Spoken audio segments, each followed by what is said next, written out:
Welcome to the Reality Revolution. I'm your host, Brian Scott. Today, I wanted to dedicate an episode to talk about work. We talk a lot on the channel about prosperity, finding wealth, finding that millionaire mindset, and the way we create our reality. But a lot of what we do in our life is about work, working at our job, and I wanted to talk about this on a metaphysical level. When Jesus says, "And ye shall know the truth, and the truth shall make you free," he implies that our bondage in life is caused by our acceptance of erroneous beliefs. A Greek philosopher, Zeno, says the most important part of learning is to unlearn our errors. In the study of spiritual economics, nothing is more basic or more rife with mistaken beliefs than our attitudes towards work. So let me ask you a question. Why do you work? You may smile at the question, for it seems perfectly obvious that everyone works to make a living, to make money. However, if this is the only reason you can come up with, then it is one of the errors that needs to be unlearned. It is an attitude that may well be frustrating your creative flow. What are you getting out of your work? If you respond in terms of salary figures, fringe benefits, and executive perks, then you are underpaid. Not that your employer is inadequately compensating you. That is something else.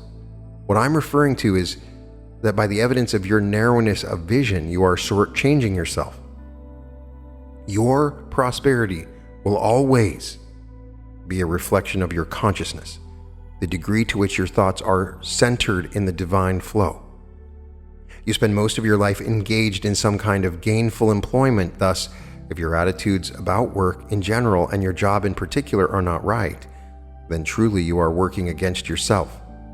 You may seek diligently to demonstrate prosperity, but unless you unlearn your error thoughts about work, you will forever be out of sync with the creative flow of the universe. A German educator, Friedrich Froebel, had a refreshingly positive sense of the cosmic process at work within the individual. How good it would be if his ideal of work could be stressed in our modern-day educational system. The delusive idea that men merely toil and work for the sake of preserving their bodies and procuring for themselves bread, houses, and clothes is degrading and not to be encouraged. The true origin of man's activity and creativeness lies in his increasing impulse to embody outside of himself the divine and spiritual element within him. It is a tremendous realization. What if our young people could be graduated into their work life with a preconditioning of this awareness? Work is and should be so considered by every worker, a giving process. Jesus said, "Let not thy left hand know what thy right hand doeth." Matthew 6:3. In other words, don't get trapped in the error of equating what you earn with the work you do. How easy and yet how mistaken it is to be influenced by the another day, another dollar syndrome. I've been there, I know, that's why I'm talking about it with you. I know. And if that sounds like something you've said, how was your day today? Another day, another dollar. Let your work, whatever it may involve, be an outworking of the creative flow engaged in through the sheer joy of fulfilling your divine nature. You will prosper, and you should do so, but it will not be because you have made money in your job. The work in the job is the means by which you build a consciousness of giving, which in turn gives rise to an outworking or receiving flow. Your work is a place where you can be of service to others in a variety of ways. It is a subtle distinction, but an extremely important one. If the left hand receiving your pay knows what the right hand does, the work of your job, then there is no real giving, only a bartering. This is selling your soul for a mess of pottage. All the elements needed to fulfill the prosperity law for you are missing. A distinguished professor at Harvard University once said, "The university pays me for doing what I would gladly do for nothing, if I could afford it." Most persons might laugh at this naivete. However, what he is saying is that his work is not just a place to tediously make a living, but an opportunity to joyously live his making. In other words, he is looking at his teaching work in terms of the privilege it gives him to grow as a person. And growth is what life is all about. Not just paychecks and fringe benefits, but growth. It is probably true that the best living is made by those workers whose chief motivation is to give themselves away. I've worked in many jobs. Some of them have been terrible, some have been great. But in those jobs where I felt like I was being of service and helping others, that's when it changed for me. It is sad but true that this professor I mentioned is unusual, for one of the greatest problems in our world today is the Great Depression of worker attitudes. There's been a steady erosion of the old-fashioned work ethic, leading to a loss of the sense of work being done in the context of the whole person. Thus, we can see everywhere great masses of people are going off each day to work that is drudgery, an empty and meaningless process of putting in time. Little is given beside what is required, and little is received besides a contracted for salary. Right now, a lot of people are quitting their jobs. There's been a lot of shifting after the quarantines where people stayed at home and they wanted to stay at home and they realized, you know what, I don't want to do that job anymore. There's been a shift in the way that people think about work. There may be 3 reasons for this depression of work attitudes. 1, the growing trend towards specialization through computerization and automated production, where few people do a whole job they can feel good about. Rapidly dwindling are the opportunities to work in places where you can commence with the basic materials and create something in which you can stand back and say, look what I did. And secondly, the changing values of society, where the good job has come to mean the high salary. This has led to job hopping for work that will pay more money. People will often leave jobs they love to take a better paying job they really hate. And third, the materialistic and gadget conscious culture, which deems as necessities more and more expensive things, which requires more and more money in the job as the place to earn it. This has led to what is called moonlighting, where people take multiple jobs, where the worker may hold down 2, 3 jobs in which they work all hours in order to keep up a certain standard of living. Work that is dealt with outside the whole person is a painful process engaged in by the sweat of the brow. There is a tendency to deal with our work life almost as if it were a life sentence from which we may ultimately retire as time off for good behavior. Truly, this confusion of work attitudes gives rise to all kinds of breakdowns: employment, financial, and even physical. Personnel people often refer to individuals as entering the labor market as if they sell themselves and their services in exchange for the wherewithal to even exist. And some people may describe a job they have taken just to get by saying, well, it's a living. I've said it. In this consciousness, it is anything but a living. It might be more accurate to characterize it as a drab existence, and in the process of that kind of existence, those people may not only have subtle feelings of frustration and resentment, but as effectively as if they had put a rubber band around a finger, they are cutting off the creative flow.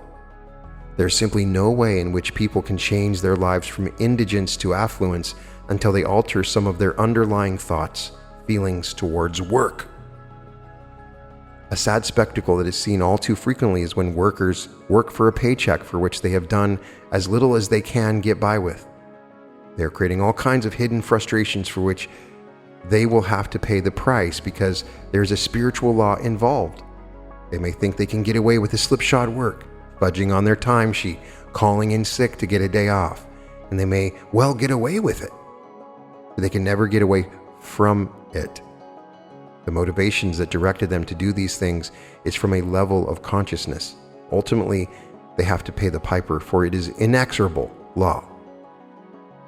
Life is a growth process, and we grow through giving. Thus, no matter what the circumstance, if we do less than our very best in what we may be doing, no matter what the recognition or reward, we are storing up what many call bad karma. We may wonder, what is wrong in my life? Why can I not demonstrate prosperity? Consciousness. Whosoever hath, to him shall be given. Whosoever hath not, from him shall be taken away even that he hath. Matthew 13:12. It is a fundamental law. There is no way that prosperity can be demonstrated outside the law of consciousness. You may protest, but I do all that I am paid for. However, work should be an experience of growth. If you are not growing in the process of doing your work, then something must be wrong. Khalil Gibran lays it right on the line. If you cannot work with love, but only with distaste, then you should quit your job and go sit at the temple and beg alms from those who work with joy. A hard lesson, but an important insight into consciousness. An effective commercial for one of the airlines says, "We have to earn our wings every day." Yes, and you have to earn the level of consciousness by which you are sustained and prospered every day. You may say, "I've been on the job for years, and I know the work so well that I could do it with my eyes closed." And you probably can. What is happening to you as a person? You must earn your wings, not to please your employer, but for your spiritual well-being. What you do in your work every day may not affect your salary, but it vitally affects your focus on consciousness that regulates the flow of affluence into your life. You might seriously consider making it a commitment every day as you commence your work. Affirm for yourself, "I'm going to earn my wings today." There's a common tendency to do a job skillfully and just settle into a rut, typing the job and limiting yourself. One man was protesting to his employer that a person of far less experience had been promoted over him. Of course, we hear that all the time. He said, "Why have I had 25 years experience on this job?" The wise employer replied, "That's not quite correct. You've had 1 year's experience 25 times over." He was doing the work, but he wasn't earning his wings. He wasn't growing. A corporation prospers by consciousness too, the collective consciousness of its workforce. It's essentially a small form of social memory complex or a pendulum. We forget this when we deal with work schedules and computers and automated processes. Thus, if you, as just one worker, are lacking in the alive, alert, awake, joyous, and enthusiastic consciousness by which you do your job, certainly you are frustrating yourself and you are not growing as a person. But what you should never forget is that you are not giving in that special way which adds to the growth of the company. Thus, he who has is given more, even if it means promoting another worker over you. Consciousness works inexorably. You may say, "But my job is not imaginative. There's no future in it." There is no job with a future in it. The future is in the one who does the job. When you do your work imaginatively, the job will become more meaningful and interesting, and you will become more effective in it. You can change your job, any job, if you change your attitudes about it. You may want to look elsewhere to find a better job, but that can be an escape. It is the eternal hope of finding the pot of gold at the end of the rainbow. Of course, there could be a better job for you somewhere else. The grass is always greener, but the starting place in making the change is right where you are now. Agree with thine adversary, Matthew 5:25, means settle with your adverse feelings. When you discipline yourself to earn your wings every day, one of the two things will happen. One, your consciousness will bring about a change in the job, making it right for you and for the company. Or two, another job will open up for you where a transfer will be effected in a way that is beneficial to all concerned. Refreshing is the wonderful words of Ralph Waldo Emerson. No matter what your work, let it be your own. No matter what your occupation, let what you are doing be organic. Let it be in your bones. In this way, you will open the door by which the affluence of heaven and earth shall stream into you.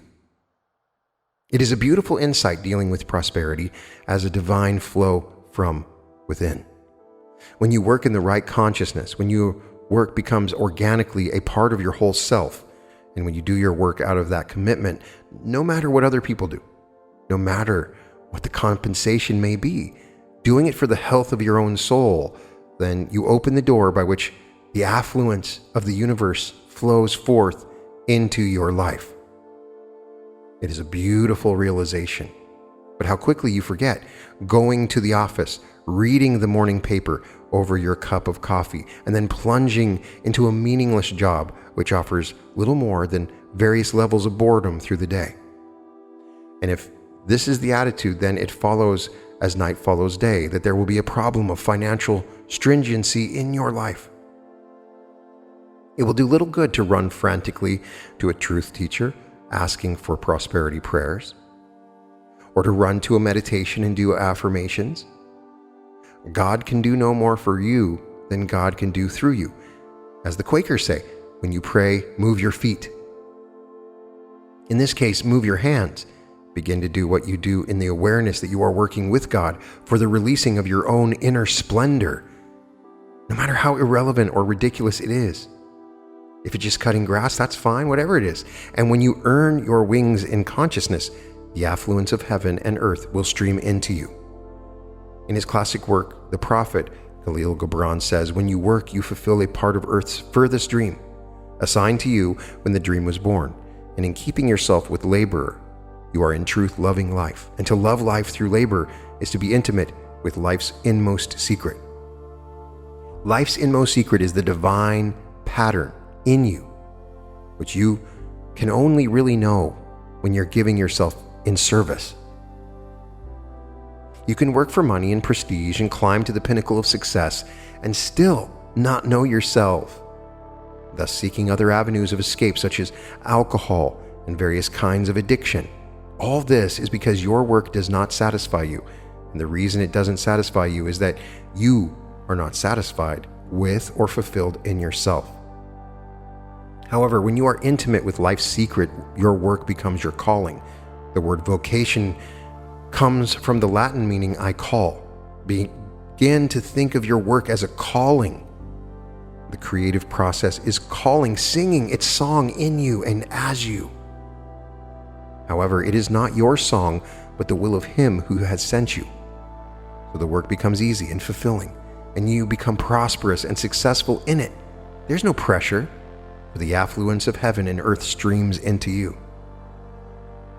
It is important to understand that it is possible for every person to be successful at work. Albert Hubbard puts it emphatically, success is the most natural thing in the world. The person who does not succeed has placed himself in opposition to the laws of the universe. In other words, the only one who can keep you from succeeding is you, by blocking your own creative flow. You're not a helpless creature adrift on the seas of life, trying desperately to make something of yourself against impossible odds. The creative intention is vitally involved in you. Thus, your desire to get ahead, your urge to succeed, is your intuitive awareness of something within you that wants to succeed through you.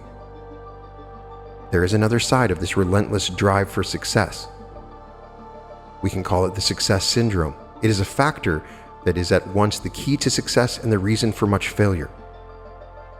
The success urge is basic in the American dream. Here, anyone can be on top of the heap, so most people want to be, or feel guilty because they think they should want to be.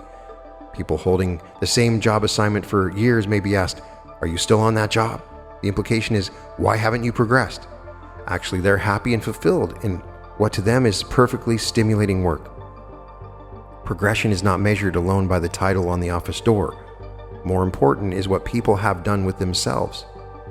When viewed through the success syndrome, people should be dissatisfied with their work. Many people are influenced by this pressure, thus are unable to put their full effort into their work, feeling that they should be climbing, prospering, succeeding. Indeed, of earning their wings every day, they yearn for bigger airplanes. It is a drive that is basic to humankind, but unfortunately, instead of seeing it as a cosmic urge to be more, it is normally interpreted as the desire to have more. Under the success syndrome, we are conditioned to feel that we must always be getting ahead and there can be no rest until we reach the top. Because the pyramid narrows on the way upward, there simply is not room for everyone in the highest echelons of business. Thus, most persons harbor a secret sense of failure. They may have fine jobs with ample incomes and live in lovely homes, and yet even an assistant manager or vice president hasn't reached the top post. Thus, there may be an inner feeling of frustration. It is interesting to note how we are conditioned to this feeling in our formative years. Children in school are under tremendous pressure from their parents to get good grades. It is made clear that getting an A or B is more important than learning itself. A C grade supposed to be satisfactory is considered in effect a failure, a cause of shame. So children who may need to gain more from education than right answers and whose curiosity may lead them to ask uncomfortable questions are marked down in grades. They just don't fit into a system that is geared toward the success syndrome. We tend thus to stigmatize them with the self-image of failure that will remain with them through all their lives. People who have been conditioned under the success syndrome tend to consider success always in terms of grades, the salaries, the nameplate on the office door, the titles. Getting there is all that counts. A common symptom of this conditioning is the wandering eye, where people are forever looking at better jobs while purportedly engaged in their own.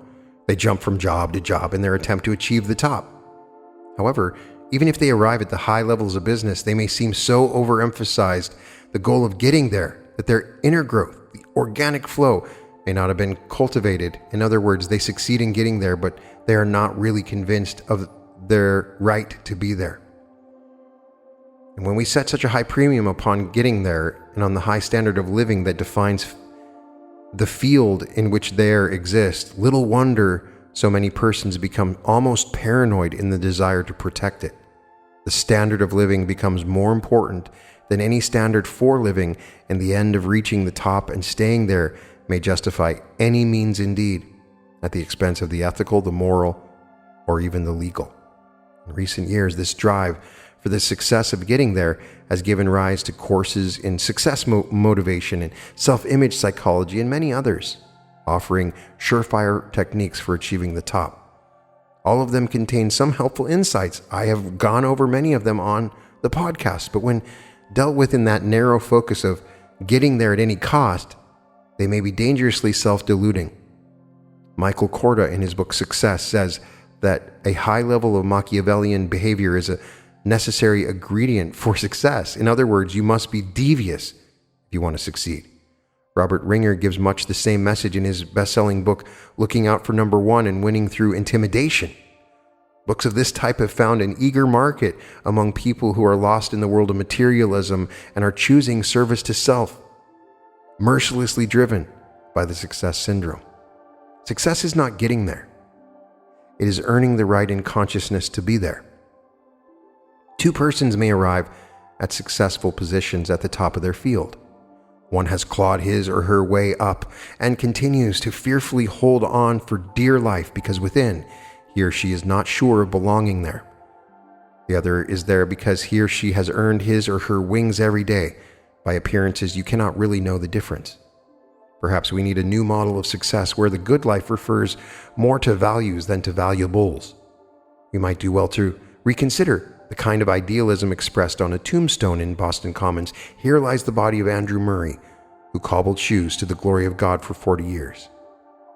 This is not to advocate a retreat from the kind of drive that has set America apart as a nation of achievers and strivers for affluence. It is simply to suggest that we need to consider recapturing the pioneering emphasis on the essential worth of the person. Have we really made a success of our lives unless we have expanded the awareness of ourselves in the process? Is success simply a corporate grade? Or should we consider it on the basis of growth that is taking place within us? It may be an acceptable standard for the marketplace, but if you are serious about prospering through spirit and consciousness, then it should be an acceptable standard for you. Of course, you can succeed in your work. You can reach the top and become the best without limits. All things are possible. Just be certain that it comes out of the expense of your inner growth, and it is not at the expense. Only you can know, but very definitely you know. Please remember, consciousness is the key. Make a new commitment to think of your work not as a place to make a living, but as an opportunity to make a life, to be of service. Don't think it's insignificant. If you're just cleaning dishes, that's fine. You are still being of service. It's an opportunity. Be excited. It's a form of prayer. All work is a form of prayer, no matter how insignificant or unimportant you think it is. Think of yourself as a channel through which creative activities flow, and there is no limit. Your mind is one with the same mind that is in the genius, the successful, and the affluent. Wonderful ideas and boundless energies flow forth easily through you, making you indispensable and appreciated in your work. You are free from tension or stress, for you know that you are an inlet and may become an outlet to all there is in God. You are not alone. The whole universe is on your side, guiding your hands and directing your footsteps in the way you go. A helpful affirmation is, I am God's living enterprise and God cannot fail. You can say it again. I am God's living enterprise and God cannot fail. There can be no failure in God. Any appearance of failure is in consciousness, a frustration of the creative potential. No matter what your job or your chosen career, your true business is the express business, the business of releasing your imprisoned splendor. Infinite mind will always regulate your affairs so that you have an adequate job in which to sing your song or express your potential. If the job becomes inadequate, if you keep yourself in tune with the creative flow, either the job will change or you will be moved to another job. Nothing can impede the flow of affluence and success to one who keeps oneself in tune. Remember, I am God's living enterprise and God cannot fail. My work is God's work. Emphasize that within you. Now, I have personally found that I enjoy working for myself.